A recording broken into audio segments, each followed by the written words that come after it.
নমস্কার বন্ধুরা, আপনাদের সবাইকে জানাই শুভ অক্ষয় তৃতীয়ার অনেক অনেক শুভেচ্ছা।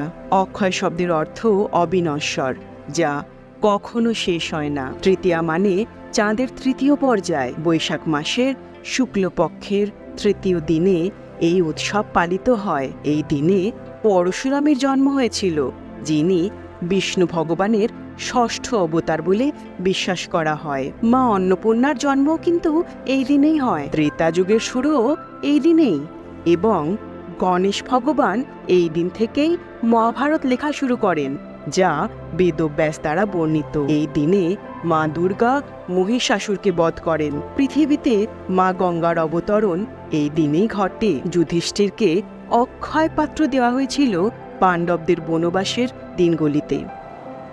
মা সারদা দেবী শ্রীরামকৃষ্ণ পরমহংস দেবের সাধনা সঙ্গিনী এবং রামকৃষ্ণ মঠ ও মিশনের সংঘজননী ছিলেন।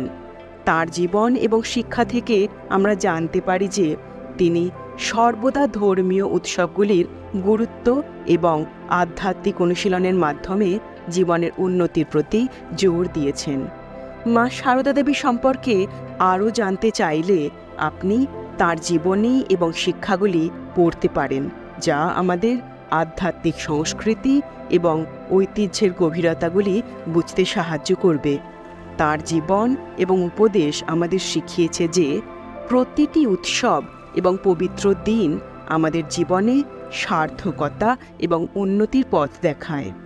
তার জীবন এবং শিক্ষা থেকে আমরা শিখতে পারি যে প্রতিটি দিন আমাদের জীবনে অক্ষয় হতে পারে, যদি আমরা সেই দিনগুলিকে সার্থক করে তুলি। শ্রীরামকৃষ্ণ পরমহংসদেব সাধারণত ধর্মীয় উৎসবগুলির আধ্যাত্মিক মূল্য এবং জীবনে সত্যিকারের সুখ ও শান্তি অর্জনের উপায় সম্পর্কে বলে থাকেন। তার শিক্ষা ও উপদেশ মানুষকে আত্মজ্ঞান এবং আত্মসাধনার পথে প্রেরণা যোগায়। অক্ষয় তৃতীয়ার মতো পবিত্র দিনগুলি সাধারণত দান, পুণ্য এবং আধ্যাত্মিক অনুশীলনের জন্য উত্তম মনে করা হয়, এবং শ্রীরামকৃষ্ণ পরমহংসদেব এই ধরনের আচরণের উপর জোর দিয়ে থাকেন।